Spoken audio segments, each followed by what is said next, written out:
Hola a todos, ¿cómo están?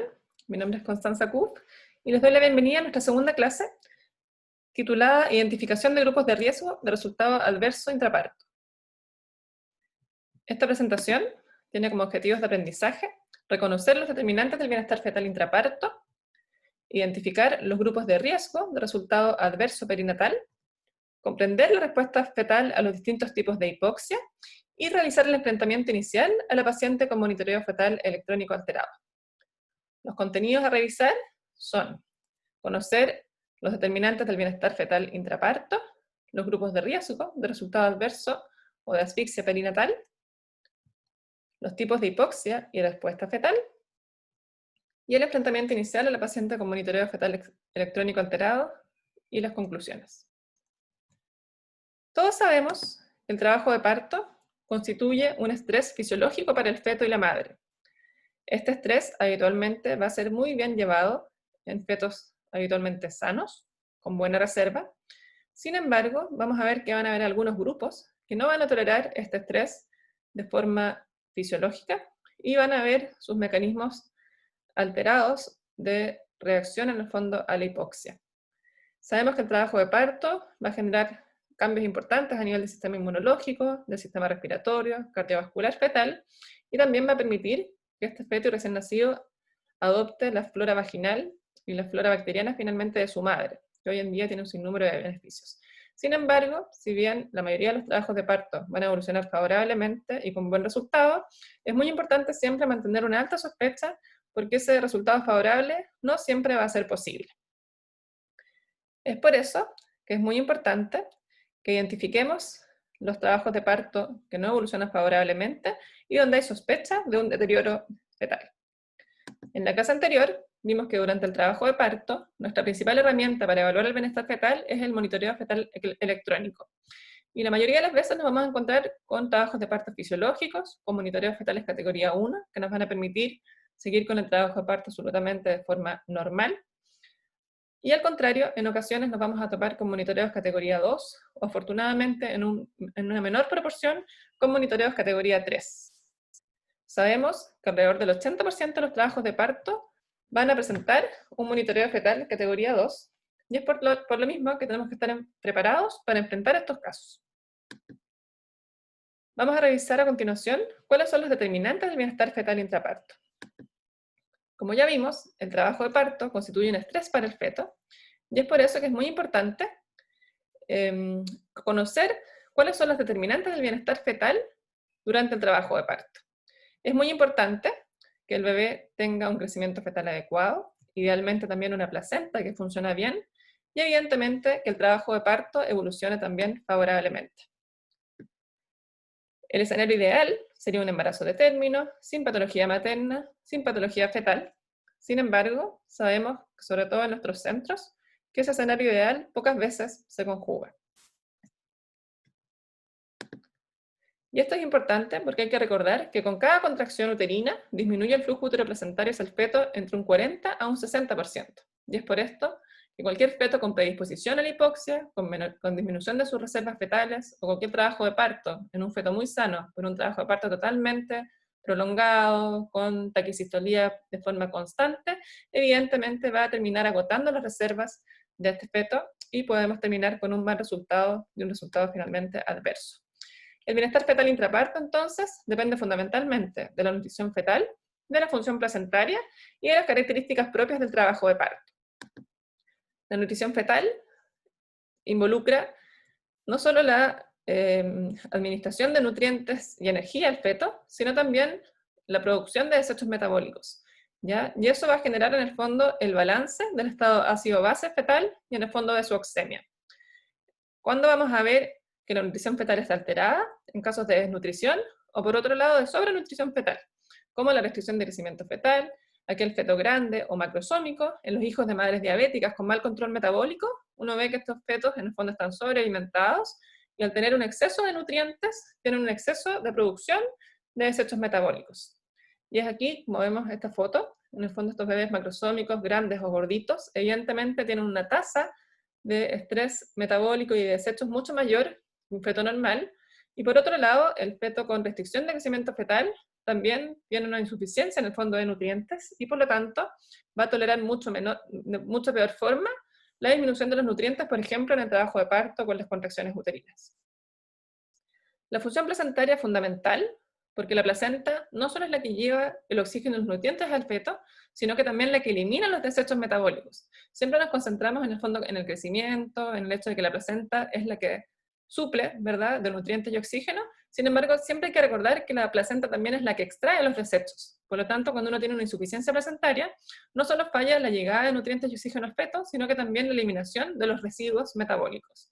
Y eso evidentemente repercute en el pH fetal y en el estado de oxemia del feto, ¿ya?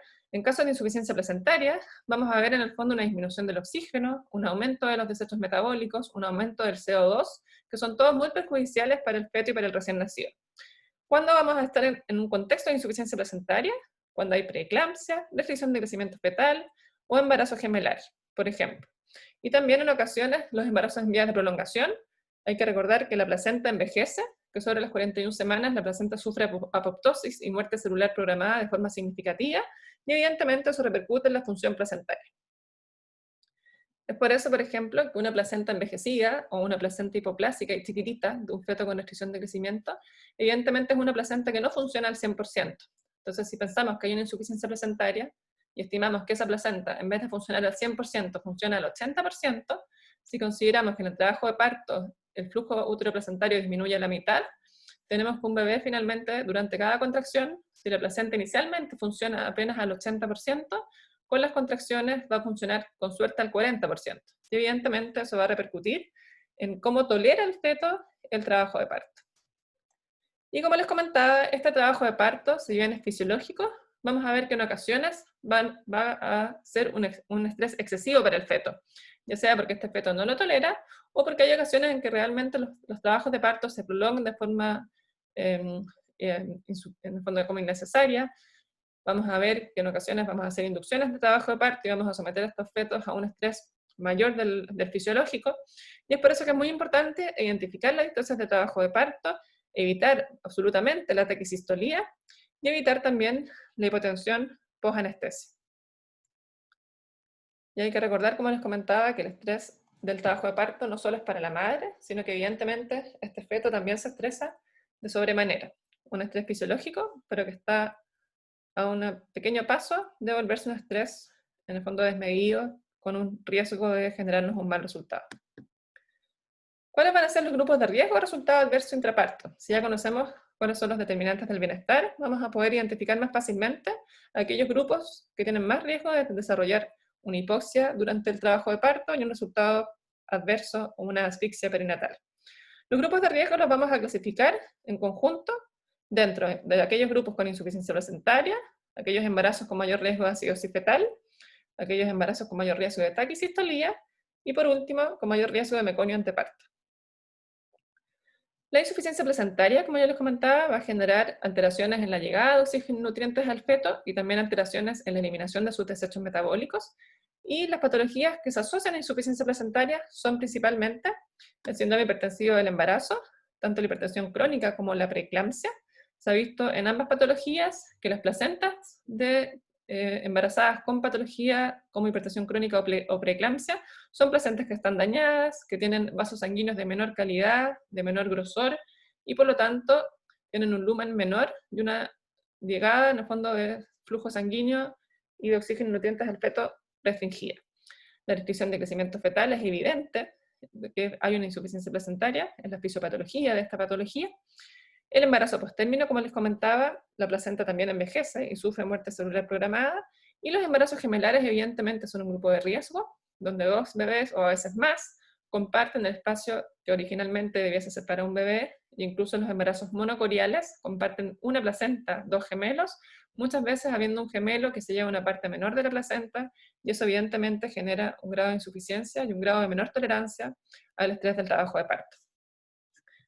Posteriormente, tenemos aquellos grupos con mayor riesgo de acidosis fetal, en que están los hijos de madre diabética, aquellas diabetes con mal control metabólico, los fetos grandes para la edad gestacional, los fetos macrosómicos, en que, como les comentaba, hay un exceso de llegada de nutrientes. El feto no puede decir que no quiere más azúcar, sin embargo, lo recibe a través de la placenta, y este azúcar evidentemente sufre metabolismo, y ese metabolismo genera residuos, y en el fondo esos residuos generan ácidos que finalmente van a alterar el pH de estos fetos, y evidentemente los van a volver menos tolerantes a un trabajo de parto y al estrés del trabajo de parto. La restricción de crecimiento fetal son bebés cuyas reservas ya están sumamente disminuidas y por lo tanto no van a tolerar bien la disminución del flujo sanguíneo placentario durante el trabajo de parto. Los bebés prematuros tienen sus sistemas de compensación y su sistema buffer, que es el sistema en el fondo que regula el pH de forma muy inmadura. Por lo tanto, el bebé prematuro va a tolerar muy mal también el estrés en ocasiones del trabajo de parto, sobre todo a menor edad gestacional, y además tenemos que considerar siempre que el parto prematuro conlleva en un gran porcentaje de los casos un riesgo de infección intraamniótica, que es el otro componente importante de este grupo de riesgo de acidosis fetal, que cuando tenemos una coronavirus clínica es evidente, pero muchas infecciones intraamnióticas lamentablemente pasan desapercibidas y habitualmente se dan no solo en contextos en el fondo de partos prematuros y membranas rotas, sino que incluso también en embarazos de término. Por lo tanto, hay que mantener una sospecha importante y ante la presencia de taquicardia, de fiebre materna, siempre estar atentos a este riesgo de infección y en el fondo a que tenemos que monitorizar mejor este trabajo de parto. Por otro lado, tenemos el riesgo de taquicistolía, que en el fondo es este hecho de que durante el trabajo de parto y cada 10 minutos yo tengo más de 5 contracciones en 10 minutos y por lo tanto tengo más del 50% del tiempo al feto con menos de la mitad del flujo sanguíneo uteroplacentario. ¿Cuándo va a haber mayor riesgo de taquicistolía? En las inducciones de trabajo de parto, sobre todo en aquellas inducciones que se realizan con misoprostol, que es una droga que es difícil de titular, nos gusta mucho para todo lo que es manejo de hemorragia postparto, manejo de aborto de primer trimestre. Sin embargo, como droga de inducción, es compleja de manejar porque su vida media es bastante larga. Al eliminar el comprimido de la vía vaginal no es suficiente porque ya pasó a la sangre, y por lo tanto las taquicistolías por uso de misoprostol son bastante difíciles de tratar, pero es importante identificarlas y manejarlas para evitar en el fondo el resultado perinatal adverso.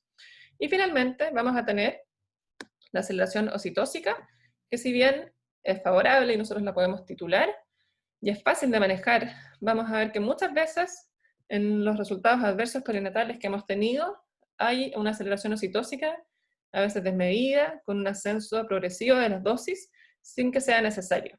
Y evidentemente sometemos a este pobre fetito a un estrés desmedido. Y finalmente tenemos el riesgo de meconio anteparto, que en el fondo el meconio no es lo malo, sino que es un resultado, en el fondo, de un grado de disminución del oxígeno fetal, y por eso que el meconio anteparto siempre nos preocupa. Van a haber patologías que van a aumentar el riesgo de meconio anteparto, como la colestasia intrahepática del embarazo, en que se describe que por la acumulación de los ácidos biliares, el tono a nivel del esfínter anal del feto disminuye, y por lo tanto la evacuación y la salida de meconio es mayor. El uso de misoprostol, por su asociación a taquicistolía, también genera mayor tasa de presencia de meconio anteparto e intraparto. El embarazo posttérmino también se asocia a mayores tasas de meconio intraparto y anteparto, al mismo tiempo que la taquicistolía.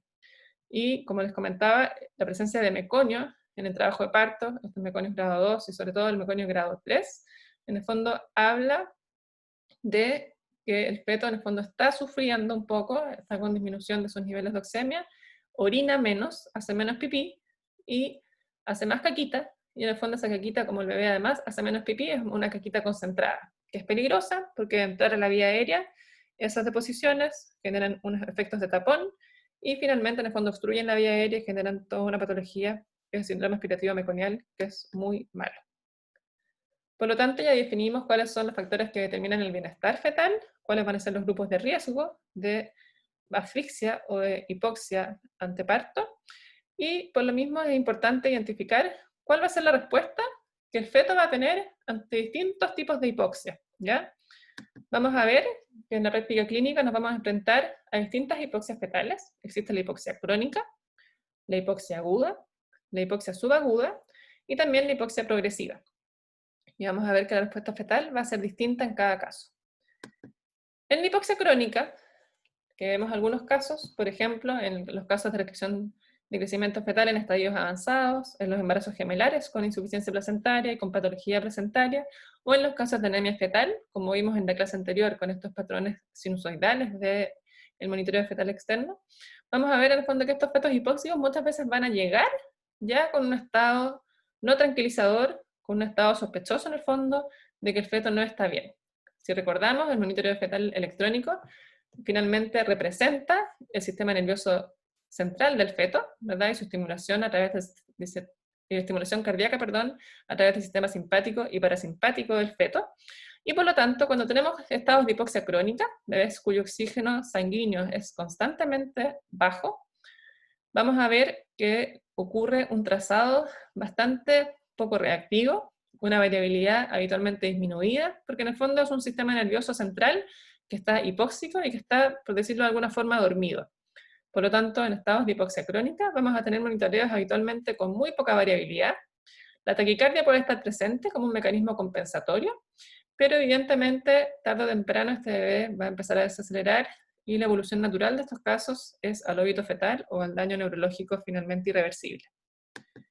Este es un caso que vimos en la clase anterior, de un bebé con una restricción de crecimiento fetal. Hay que recordar que la alteración del monitoreo de estas características, monitoreos categoría 3, son sumamente tardíos, ¿ya? Y habitualmente estos bebés evidentemente uno los puede identificar antes a través de la ecografía, a través de la realización de Doppler materno y fetal, de arteria umbilical, de arteria cerebral media, y no hay que esperar a este monitoreo totalmente no reactivo, monitoreo de categoría 3 con variabilidad nula, que evidentemente refleja un sistema nervioso central totalmente hipóxico y muy probablemente un daño cerebral irreversible. Después, por otro lado, y más infrecuentemente vamos a tener fenómenos de hipoxia aguda, ¿ya? Que son menos frecuentes, pero que sí los vamos a ver, y evidentemente son las emergencias obstétricas, y hay que actuar de forma muy rápida para lograr en el fondo un buen resultado. Incluso a veces actuando muy rápidamente, uno no logra cambiar en el fondo el destino de estos embarazos. La hipoxia aguda, ¿cuándo se puede dar? Ante un desprendimiento prematuro de placenta no inserta, sobre todo aquellos desprendimientos masivos, cuando hay una rotura uterina, muchas veces en contextos de pacientes en trabajo de parto con cicatriz de cesárea anterior, pero también existe la rotura uterina en pacientes sin cicatriz de cesárea, en casos de prolapso de cordón, en que habitualmente al romper membranas, el asa de cordón libre entra al canal y en el fondo se comprime, y eso genera una obstrucción del flujo sanguíneo uteroplacentario hacia el feto, y evidentemente un deterioro agudo del bienestar fetal, y también hemos visto estos casos, como comentamos en la clase anterior también, en la hipotensión materna posterior a la anestesia. Y es por eso que es súper importante prehidratar a la paciente antes de la anestesia de trabajo de parto. Estos son monitoreos que ejemplifican este deterioro agudo.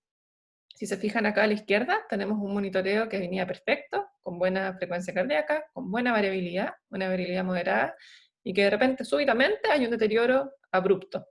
Y evidentemente, en este contexto, uno aquí siempre tiene que sospechar estos eventos agudos. Por lo tanto, cuando veamos el manejo escalonado que vamos a hacer de estos pacientes, acá es súper importante el tacto vaginal, ver si hay meconio, si hay una metrorragia obstétrica, ver cómo está el útero, si hay una sospecha de rotura uterina, factores de riesgo, etc. ¿Ya?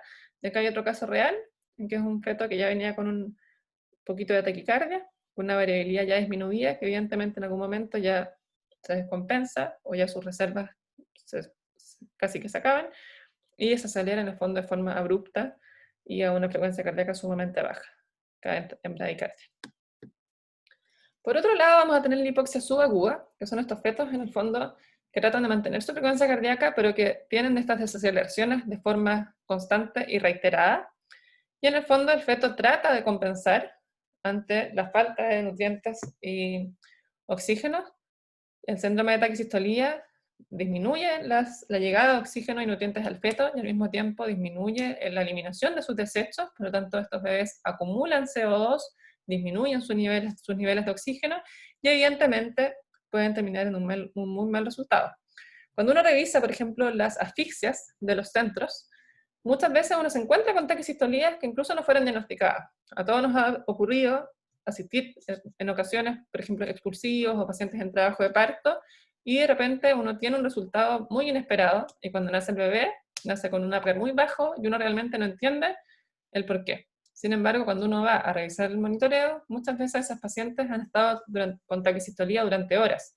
Y evidentemente eso repercute en el feto y tarde o temprano la taquicistolía sostenida, incluso en un feto con las mejores reservas, va a generar un deterioro progresivo y finalmente un mal resultado.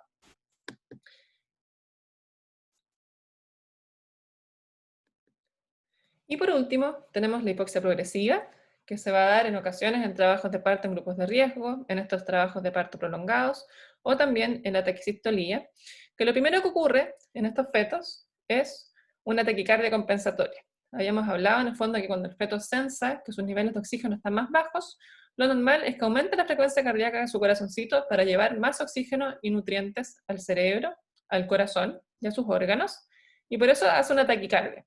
Sin embargo, esta taquicardia compensatoria no va a ser constante, va a llegar un momento en que esa taquicardia en el fondo se va a agotar, por decirlo de alguna forma, y en paralelo en el fondo van a empezar a haber desaceleraciones. ¿Qué tipo de desaceleraciones? Variables y sobre todo tardías. ¿Se acuerdan que las desaceleraciones tardías reflejan una disminución de la reserva fetal? Por lo tanto, este feto empieza a compensar, hace una taquicardia compensatoria, pero como sus niveles de oxemia están en límites, con las contracciones que le disminuyen la llegada de oxígeno y nutrientes, va a desacelerar, habitualmente de forma tardía, y posteriormente a eso vamos a ver una disminución de la variabilidad, porque este sistema nervioso central ya alcanza niveles de oxemia tan bajitos que en el fondo casi que se empieza como a quedar dormido este sistema nervioso, deja de estimular el sistema simpático de este corazoncito, y uno ve que la variabilidad disminuye progresivamente, de una variabilidad moderada pasa a una variabilidad mínima, y posteriormente ya una variabilidad casi nula, con bradicardia. Por eso que la variabilidad nula es obviamente lo peor que uno puede encontrar, pero ya la variabilidad mínima evidentemente nos tiene que hacer sospechar. Por lo tanto, progresivamente lo que uno va a ver, una taquicardia compensatoria inicialmente, muchas veces con variabilidad moderada, sin desaceleraciones. Posteriormente a la taquicardia se suma la presencia de desaceleraciones y el deterioro de la variabilidad, de variabilidad moderada a variabilidad mínima, variabilidad ausente, y finalmente la bradicardia. Y es por eso que si uno evalúa esta hipoxia progresiva, que son la mayoría de las hipoxias que uno enfrenta en las pacientes en trabajo de parto, es súper importante en el fondo conocer la progresión, que en el fondo uno va de una progresión de un monitoreo categoría 1 a un monitoreo categoría 2, y habitualmente posterior a eso un monitoreo categoría 3. Salvo evidentemente en estas hipoxias agudas que dijimos que ocurren en las emergencias obstétricas, en que ahí evidentemente los tiempos son diferentes y el deterioro va a ser distinto, va a ser abrupto, versus este deterioro. Entonces, ¿cuál es el objetivo siempre para nosotros como clínicos? Objetivar el deterioro precozmente, identificar la taquicistolía antes del síndrome de taquicistolía, que va a ser el que va a generar en el fondo el deterioro del feto frente a una taquicistolía, identificar la taquicardia y preguntarse, ¿por qué está este feto con taquicardia? ¿Será que hay un riesgo de infección? ¿Le tomo la temperatura a la mamá? ¿Será que tiene fiebre? O ojo, está con taquicistolía, ojo, es un feto de riesgo, es un feto grande para la edad gestacional, es un feto restringido, aparentemente no está tolerando bien el trabajo de parto. Y ahí en el fondo es importante mantener este alto índice de sospecha.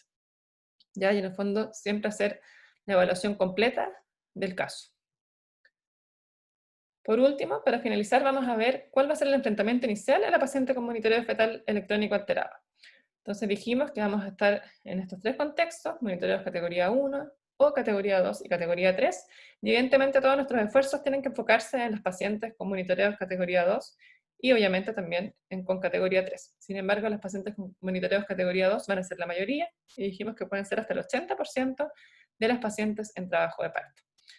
Cuando yo evalúo a una paciente con un monitoreo fetal electrónico categoría 2 o 3, evidentemente lo primero que hay que hacer es avisar al médico de turno y en paralelo iniciar la resucitación fetal intrauterina.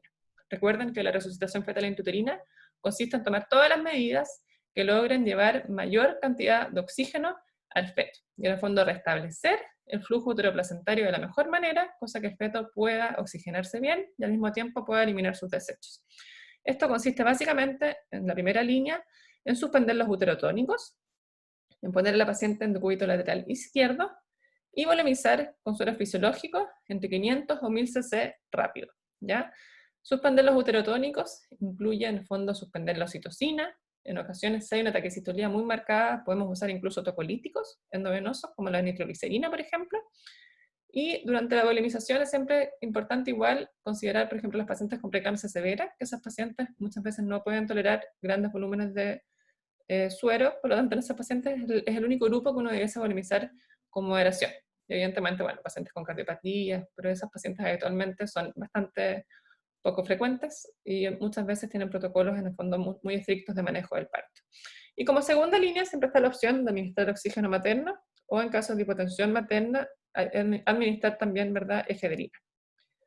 Entonces identificamos adecuadamente este monitoreo alterado, avisamos al médico de turno, iniciamos la resucitación fetal intrauterina, y acá es súper importante hacer la evaluación caso a caso de la paciente. ¿De qué paciente se trata? ¿Es una paciente con un parto de término, un parto prematuro, trabajo de parto espontáneo, trabajo de parto inducido? ¿Y qué factores de riesgo tiene? ¿Es una paciente diabética? ¿Es una paciente con preeclampsia? ¿Es una paciente con colestasia intrahepática del embarazo? ¿O es un feto con sospecha o con diagnóstico previo de restricción de crecimiento fetal?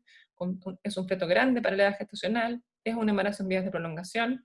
Etcétera. O sea, uno tiene que buscar dirigidamente si es un grupo de riesgo de insuficiencia placentaria, de acidosis fetal o de taquicistolía y meconio.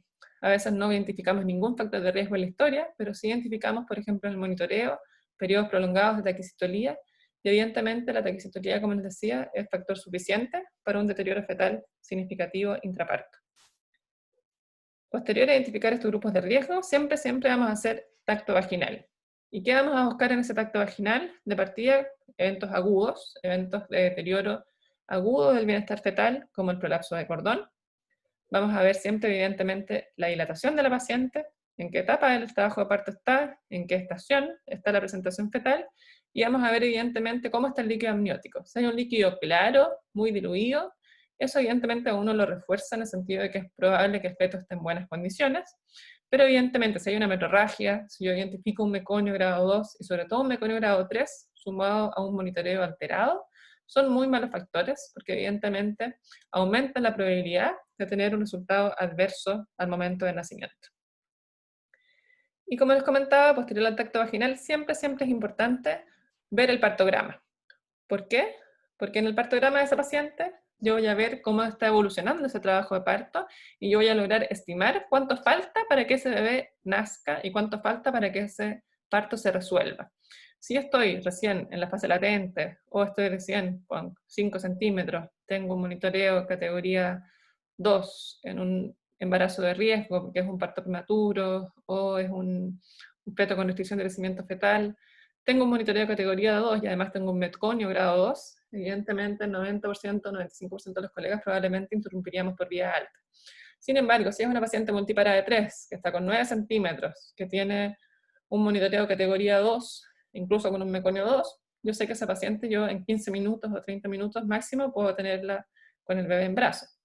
Por lo tanto, es súper importante que esta evaluación es caso a caso, es ordenada, y es importante en el fondo evaluar todos los factores de este algoritmo que les estoy mostrando en la pantalla. Y evidentemente esto uno lo hace de forma cíclica.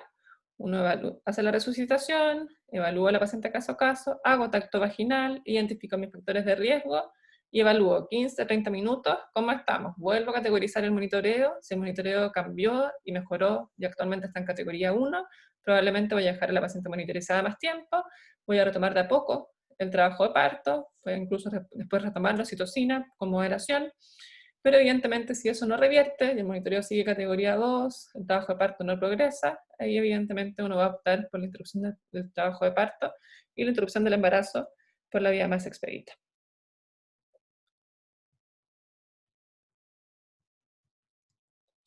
A modo de conclusiones, tenemos que el trabajo de parto constituye un estrés fisiológico para el feto que permitirá su adecuación al medio intrauterino. Este le va a generar cambios inmunológicos, cambios a nivel del sistema respiratorio, cardiovascular y también cambios a nivel de su flora vaginal y su flora bacteriana. El bienestar fetal intraparto está determinado fundamentalmente por el estado nutricional fetal, por la función placentaria y por la evolución del trabajo de parto. Y es por eso que es súper importante siempre considerar como grupos de riesgo aquellos embarazos con riesgo en el fondo de alteración de la nutrición fetal, como la desnutrición fetal con restricción de crecimiento fetal o la sobrenutrición en hijos de madre diabética, fetos grandes o fetos macrosómicos. La función placentaria es un determinante del bienestar fetal, y por eso cuando tenemos placentas insuficientes vamos a tener mayor riesgo de hipoxia y de mala tolerancia al trabajo de parto por parte de estos fetos. Y finalmente también el trabajo de parto es un determinante de bienestar, y si bien constituye un estrés fisiológico, vamos a ver que en ocasiones nosotros mismos vamos a poder provocar en el fondo un estrés desmedido al generar taquicistolías o en ocasiones al prolongar los periodos, los tiempos de trabajo de parto, habiendo en el fondo distocias. Y es por eso súper importante que el manejo del trabajo de parto debe ser un manejo activo, con una sospecha en el fondo constante ante la presencia de deterioro, y siempre es importante en el fondo tomar todas las medidas preventivas para lograr un buen resultado.